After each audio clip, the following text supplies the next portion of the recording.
Open చేయనన్నా. Open అవ్వట్లేదా? రావట్లేదా? మా గీతు ఈ మధ్య మొబైల్ అయితే బాగా చూస్తూ ఉంది. సో తనకు స్క్రీన్ టైం తగ్గిద్దామని చెప్పేసి నేను టాయ్స్ అయితే కొంటూ ఉంటాను తన కోసం. ఆఫ్లైన్ ఇంకా ఆన్లైన్లో అయితే పర్చేస్ చేస్తూ ఉంటాను. ఎన్ని టాయ్స్ ఉన్నా కూడా అంటే ఎవ్రీడే వాళ్ళు న్యూ థింగ్స్ అయితే ఎక్స్పెక్ట్ చేస్తారు. ఉన్న టాయ్స్తో అయితే ఆడుకోరు. అంటే ఎవ్రీడే అదే టాయ్ ఇస్తే బోర్గా ఫీల్ అవుతూ ఉంటారు కదా. సో నేను అప్పుడప్పుడు కొన్ని టాయ్స్ అయితే కొంటూ ఉంటాను. అంటే న్యూ థింగ్స్ అయితే తనకి ఇంట్రడ్యూస్ చేస్తూ ఉంటాను. అలా ఈ మినియేచర్ కిచెన్ సెట్ అయితే ఆర్డర్ పెట్టాను అనమాట మీషోలో.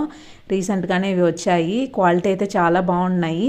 మా గీతు ఎలా ఆడుకుంటుందో తెలియదు కానీ నేనైతే ఆర్డర్ అయితే పెట్టాను. వీడియో స్టార్టింగ్లో అందులో ఏమున్నాయో అని చెప్పేసి ఎగ్జైటింగ్గా ఓపెన్ చేయడానికి అయితే ట్రై చేసింది. కానీ రావట్లేదని చెప్పేసి కవర్ విసిరి కొట్టింది. ఇంకా నేను ఓపెన్ చేసినప్పుడు వాటిని చూసినప్పుడు తన ఫేస్లో ఒక స్మైల్ అయితే వచ్చింది. అది బాగా అనిపించింది.